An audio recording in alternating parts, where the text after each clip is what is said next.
Okay, folks, got my excavator running, and got the hose back on it. And then I took it up this hill here, which we're going to go up. And I fixed broken water line on my sawmill today as well. And I fixed a leak in my shower house right next to my pump. Had a water leak. One of my brass fittings was cracked, so I had to go to town, get that fitting as well. So a little out of air here. Pretty steep hill, really, coming up here. But I built this road, this whole road coming up here. I built this road, and then here's the mill.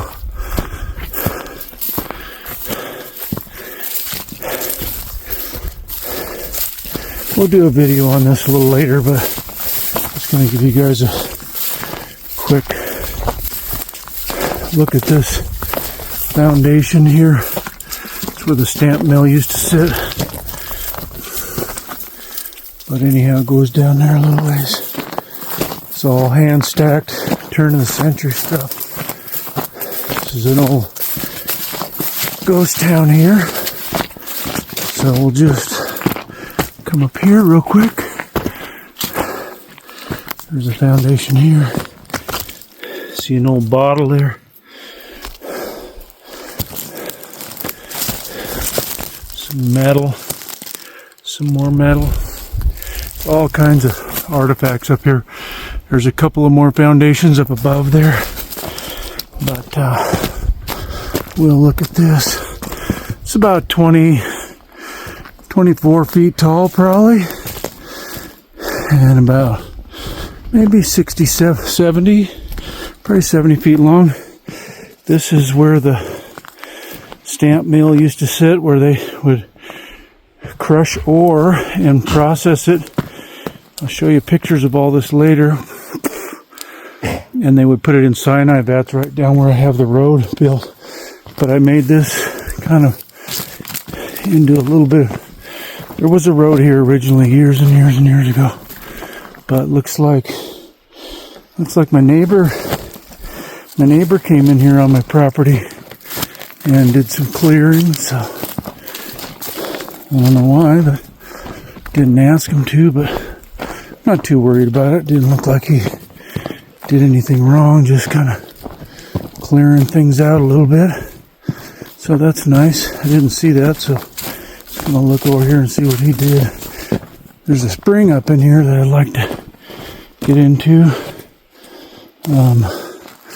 But yeah, he just kind of made a little mess here. But this is his property right here, so that's okay. Kind of made a mess there too. Just pushed a bunch of stuff down in the draw, and of course that's all going to wash down right to my, right into my outhouse there. But it's okay. He's a good guy. I get along with him real well, and he's just trying to do some cleanup, I guess. But there's my place down there, a little cabin. So once again, here's this mill foundation from over 100 years ago. A bunch of limestone that they brought off the prairie to mount things to, because it's a dampening stone. So anyhow, that was a little side tour. There's my shop, and anyhow, we'll kind of laid it down here a little bit. This road started to get overgrown, and I threw a bunch of wood off to the side because there was a fire in here about 7-8 years ago, and I've got all this stuff thrown off to the side there from building this road. I had to clear it first, clear all the timber off it, and then build it. And it's all grown up with grass and bushes and stuff. But looky here, I got a little path I can walk on. and Casey without getting stickers, little sand burrs and stuff. But at any rate, on the way back down, I'll blade down the other side of the road and get that all fixed up to where it's a little more of just a gravel road than. Oh, look at all this. This is all Canadian thistle. So I'll knock it all down. And the reason why I'm coming up here, one is, to clean the road out. I mean, I just threw a bunch of trees over here just now. Most of these right here are just because they're falling down. But I got to dig this up here. I put a tank in here thinking I was going to see, in the dirt is going down in to the lid there. I gotta get that tank out of the ground and just make the line solid. I was trying to do some fancy pressure building stuff, but anyhow, got this all. There was a bunch of down trees, all these dead trees here. They'll end up in the road too, and I'll have to clean it again. But see all this stuff through over the edge here. So anyhow, I'm gonna jump in the excavator, clean up a few more trees for you guys so you can see what I'm doing. So just give me a minute here and see if we can do this all at once. I don't know if I can. Shorten my stick here maybe a little.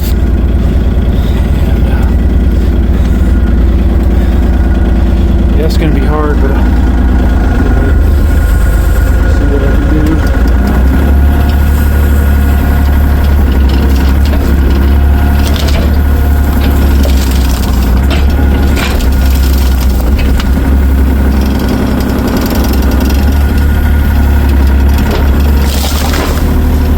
Kind of hard to operate the machine and film at the same time, but do the best I can. Just showing you what I was doing a little bit earlier.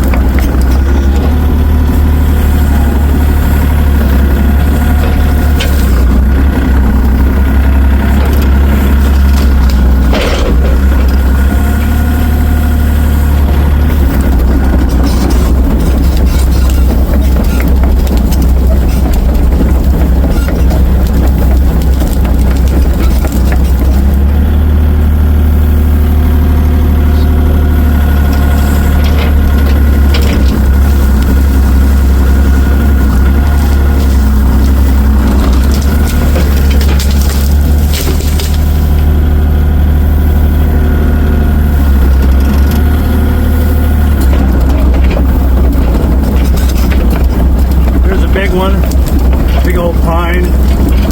Not going to be able to lift it because it's so heavy, but I can probably, I know I can get it off the road, but I'll just have to manipulate it a little bit here. I'm going to see if I can.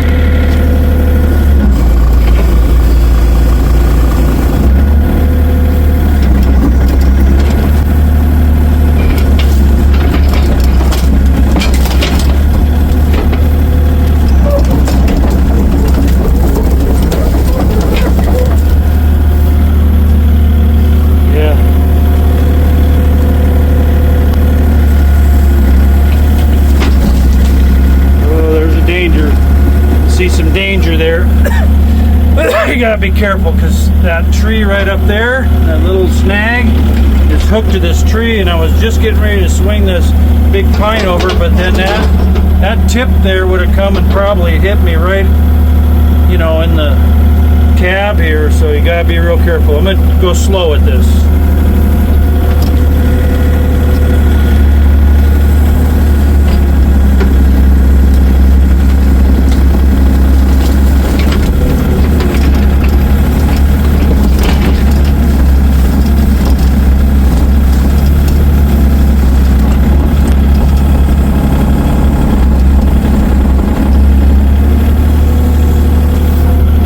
Moved towards us a little bit, but not as bad as I thought it was going to.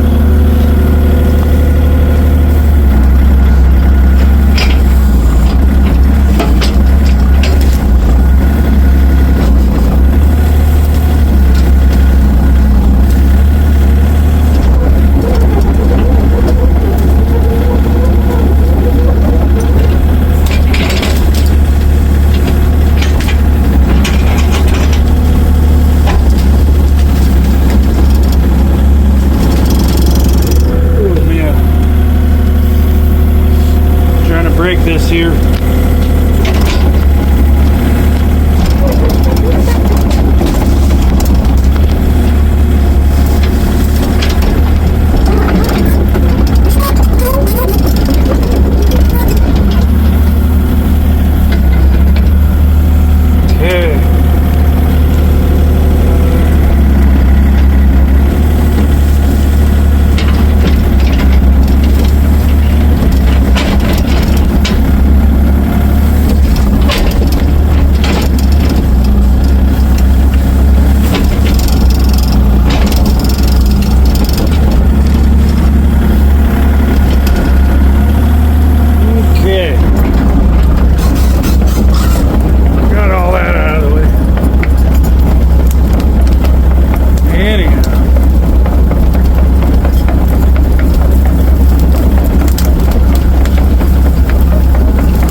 Okay, folks, I'm going to cut this off right here, clean these two little trees off the road, and then maybe we'll jump out and look at my spring box. So we'll catch up with you here in just a second. Okay, everybody, here with Casey and my little mini excavator here at my spring box here that I built. It's not a real fancy spring box, it's just a wooden one. It doesn't have a great lid on it or nothing, but it's right in this straw, and there's a spring in here. And I don't know, I'll kind of open it up just a little bit, but there's water in there, and it goes into a pipe in the ground, and got a pipe buried. It's a long ways down the mountain to where it goes to the shop. I'm going to say 1,600 feet or something like that. So anyhow, that's my spring box. You know, if I wanted to make it better, I would probably pour cement in there and make a regular spring box a better one, but I'm probably going to maybe drill a well down below so I don't have to deal with the spring and all that. Although it's really, really good water, I got to test some of the water where I'm thinking of drilling the well. Make sure there's no arsenic or anything like that in the water. Otherwise, I'll stick with this spring water because it's really, really, really good. It's super sweet. I really like it. Casey likes it. So anyway, hey, tomorrow we're going to sit in the afternoon here. The sun's starting to set a little bit up in the mountains here especially. And tomorrow I'm going to dig up that tank and redo that line, and we'll do a little footage on that tomorrow. So at any rate, we'll see you guys tomorrow. I'll talk to you later. Have a good evening. Bye-bye. Okay, everybody, just hiked up the mountain here next to my excavator here. Just looking at this beautiful fall colors here. So there's old Scraggy right there. Let's zoom it in. There's old Scraggy, or it's Antoine Butte, one or the other. I still got to get that nailed down a little better, find out exactly which butte that is. But I got a really good view of that butte right up on the hill here. I thought about building a house one of these days. The only problem with it is it's up on the mountainside, and you have to either hike up there or use a four-wheeler, or I thought about even putting a tram up, or I could just take a little tram up there, you know. So, but I don't know. We'll see. Got a lot of stuff on my plate right now. So this is what I'm working on. Show you here real quick. I got a tank buried down in here, and it's imploding. It's starting to cave. And then I think there's dirt leaking down in the lid there. And I think some of that dirt got down in my line there and plugged it.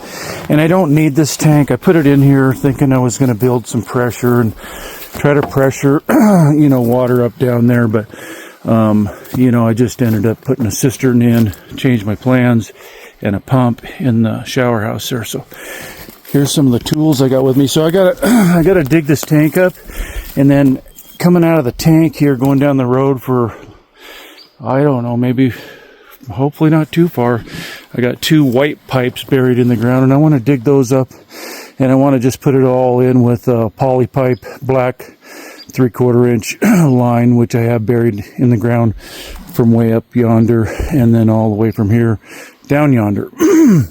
And if I just put in the same pipe and put the fittings in there and so on and so forth, it should flow really, really well. And then it won't have this weak link in it. So don't ever put a weak link in your system. So this is my spring system, but up the mountain there I got a it's a spring box actually. And then down below, down here, I have a cistern. But here's some of the tools I brought with me. I got some hose clamps in here, different size hose clamps. I got a my DeWalt gun for tightening the clamps. I got a Sawzall for cutting some poly pipe, and my poly pipe is just down the road here a little ways. And then I have a a little propane torch to heat the poly pipe. And then I have these, I have those, oh man, I lost a couple. Oh well, I think all I need is 1, 2. I think I only need 2 anyways, if I even need those. So, and my trusty Diet Mountain Dew and a shovel, you know, to do a little bit of work. So we're gonna go ahead and get the excavator started here and get started on this project.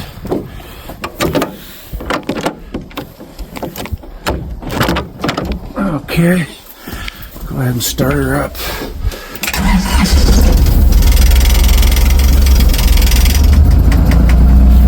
Let it warm up a little bit, and have a little bit of a heating problem here, so kind of open the back hatch so it doesn't overheat. So I'm gonna go ahead and shut this off for a minute and do some digging here. See you in just a bit.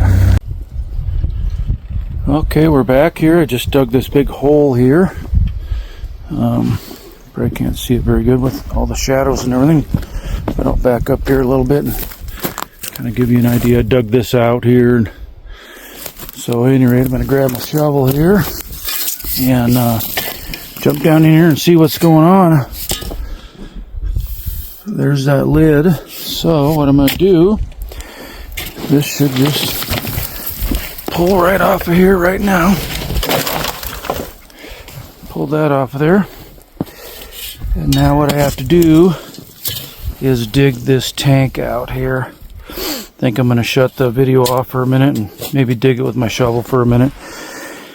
And maybe even use the excavator a little bit. So here we go. See you in just a couple of minutes. Okay, here's the last leg of these videos, and got this poly pipe here that I laid in here, and I had to dig this trench a lot further than I thought I was going to, because I was trying to get down to the 3/4 inch line, and that's 1 inch. Now to have to dig a bunch more up, but I just went and got a fitting that was 1 to 3/4.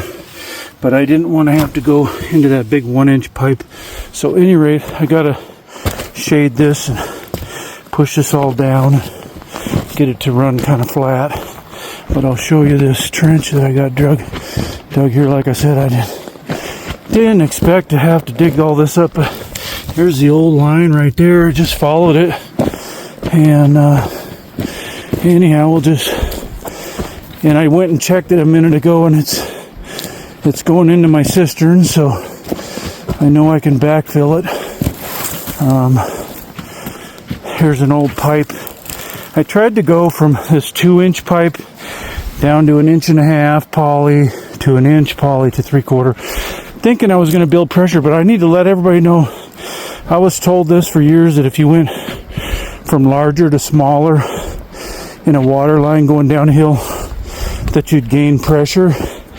What a joke. It's totally false. And a bunch of people think that. It's probably just a rumor that's been going around for 100 years or something, but what gets you pressure is volume. The more volume you have, the bigger the pipe, and what really gives you the pressure is your drop. And that's those are the two things that affect it: drop and how much water you got going in. But here's where that tank was, and I'm going to backfill all this here in a few minutes. And I'm going to look up here. We had a big windstorm, 80-mile-an-hour winds come through, but I don't think it was 80 right here. All these dead trees are still standing, so kind of protected on this side of the mountains, and plus being in the mountains. So anyhow, we're going to backfill this, and now I won't have this tank in here that was getting plugged up with dirt, causing my water to freeze up, because this is only buried about a foot and a half in the ground. And you know, normally if you bury a water line that deep, it's going to freeze. But since the water's moving all the time, it's like spring water. Since it's moving all the time, then it won't freeze because of the movement of the water. It just won't allow it to freeze. And so with this line having moving water in it all the time, it can sit underneath the ground where it's frozen. The ground is frozen, but the water line doesn't freeze up. And so so that's how you keep your water from freezing up. That's why you always run tap water. You know, when you're afraid your pipes are going to freeze, you just turn the water on a little bit and let it flow, and it won't freeze. So anyhow, we're going to just backfill this, and I'll show you what it looks like when I'm done. And then I got a little bit of cleanup of the tank right there, and that riser, and a little bit of pipe, and then we'll be finished with this project, and then we get to go to the shop. Yay! It takes me so much time to get a lot of this stuff done, especially when you got to run back to North Carolina, which I'm totally thankful that I was able to do that. And you know, just different things. I'm getting older and slowing down. I like to relax a little here and there. So anyhow, okay folks, I'll catch you here in just a bit when I get all this backfilled. Take care. Bye-bye. Okay, everybody, Shannon here. Just getting ready to go up and do my last little footage of my water line, and I'm going to switch you around here. We'll go up there and finish that up for you guys. So here's some firewood that I just brought up here yesterday. I'm going to split it today. Only takes me about a cord and a half of firewood to get through the winter. So, but I scratched a little trail in here with my excavator. Should do the rest of this road here. Brush is starting to come in. Everything grows up here so fast because quite a bit of moisture.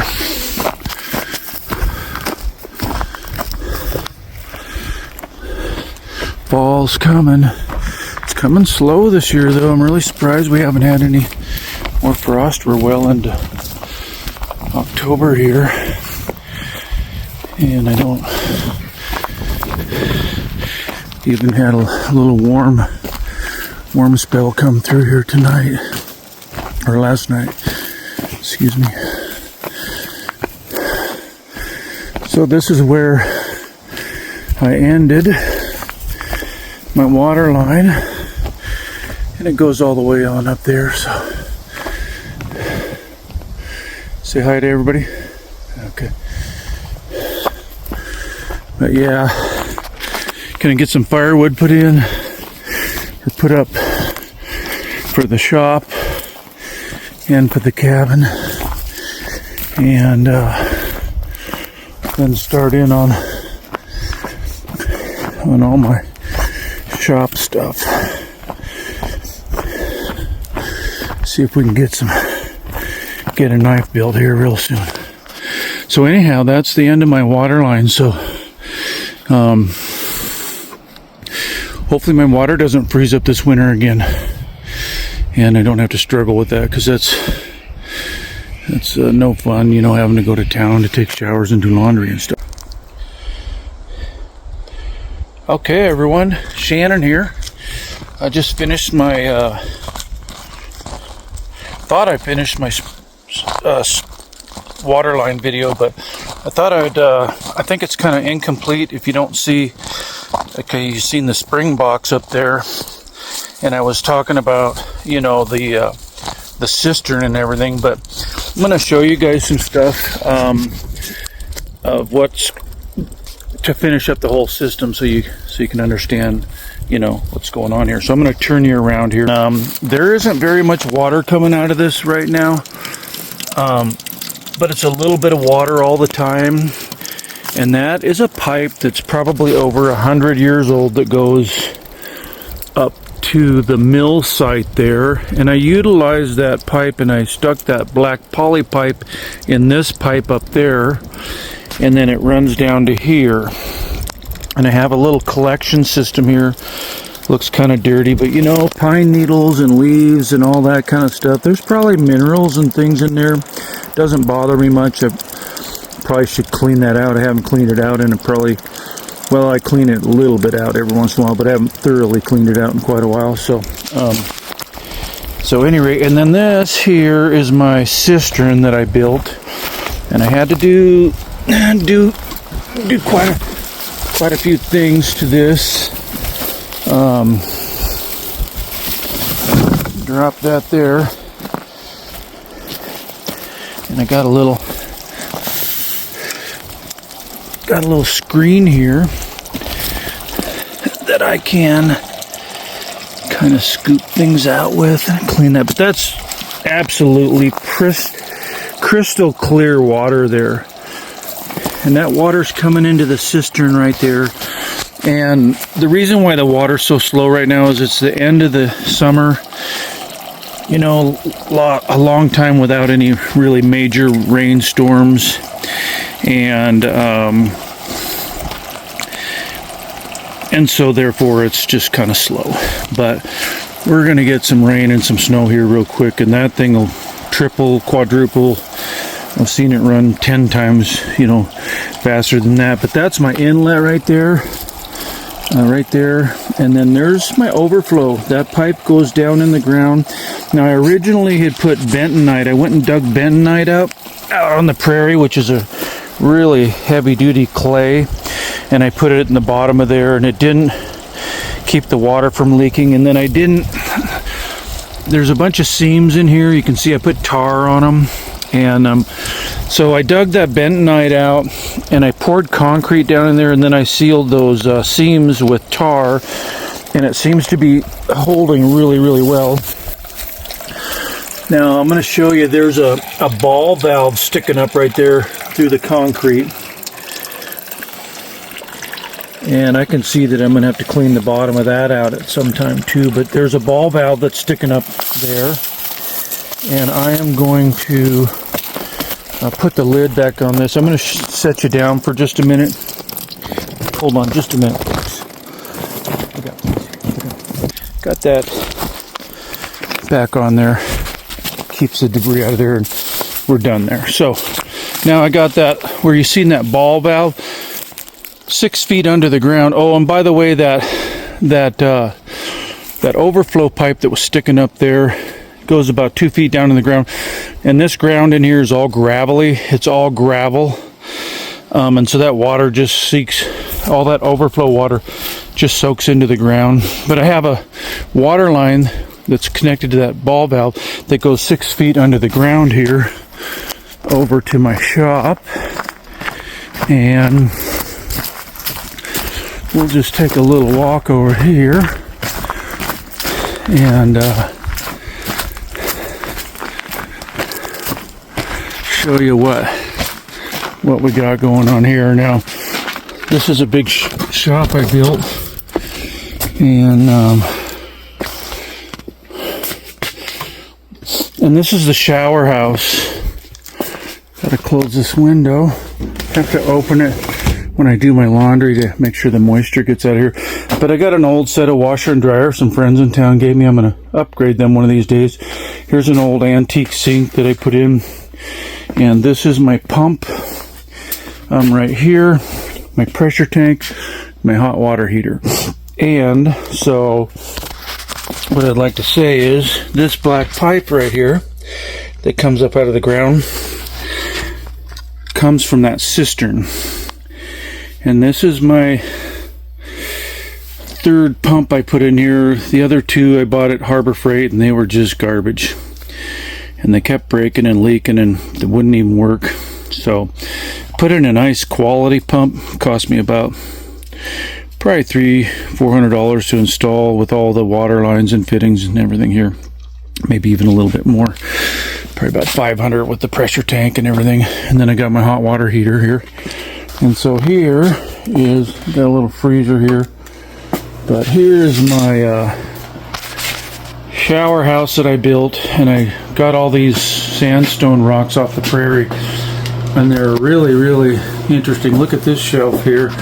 I'll show you how deep this shelf is. Well, about 6 inches, sticks out, but it's a piece of limestone, and it has a little shelf up here and another little shelf back in here, and some really interesting looking limestone rocks that I put in here.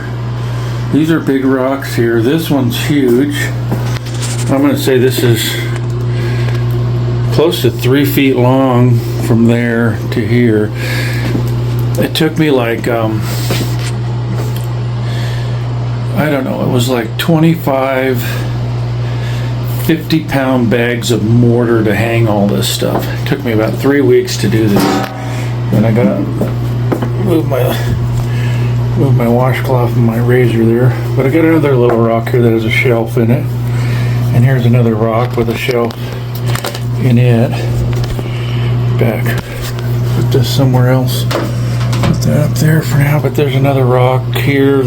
I gotta drill a hole in this to keep the water and dirt, because some of this stuff all has natural lichens and moss on it. So you can see there's a little bit of dirt in there right now, but I need to drill a hole in there so that it can all get drained out of there.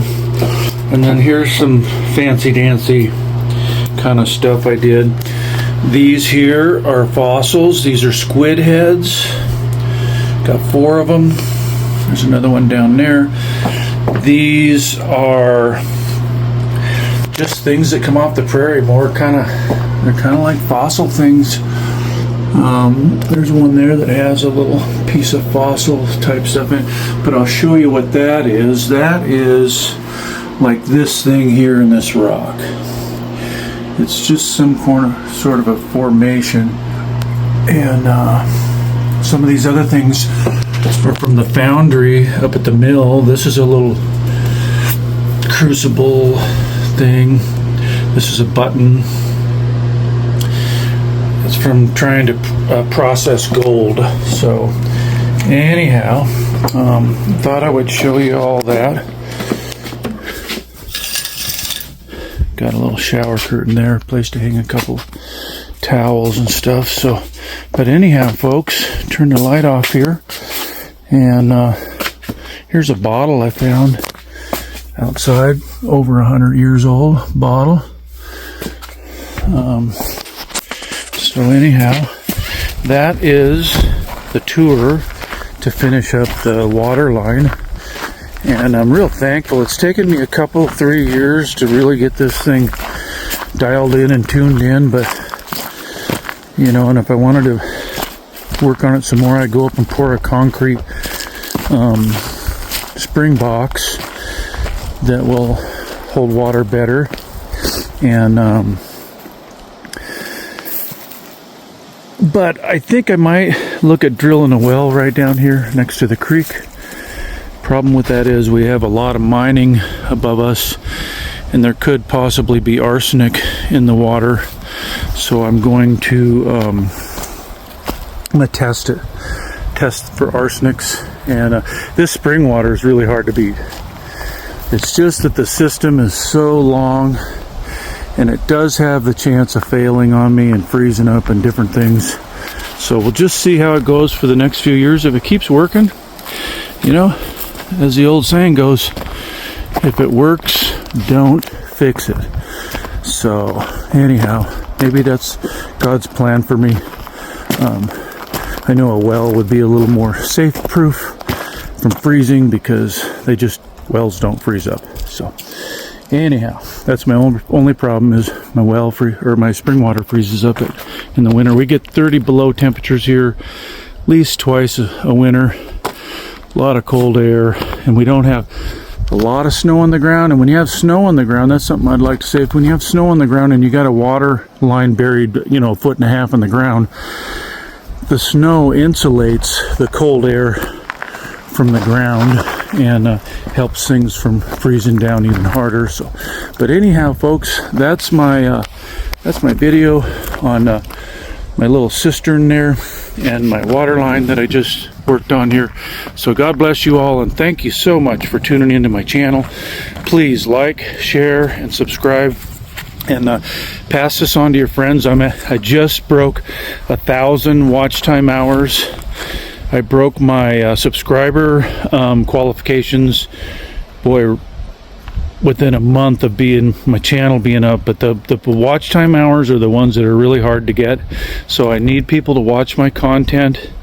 I have to get 4,000 hours. I just broke 1,000, but I got to get that 4,000 hours within a year. So I think I'm doing pretty good. We're just going to keep plugging away and see if we can break that 4,000 hours. Maybe hopefully in the next 6-7 months or something, but I think we can do it. So, and we can't do it without your help. So that's why I'm saying thank you so much for getting me this far. You know, good things don't come easy. So I'm just rooting and growling and trying to make my way there.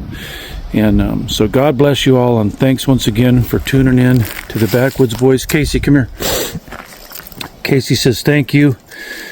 He's just him and me here, huh? Just you and I. You want to say thank you to everybody? Okay, there you go. Okay, well, God bless you, everybody. We'll talk to you later. Take care. Bye-bye.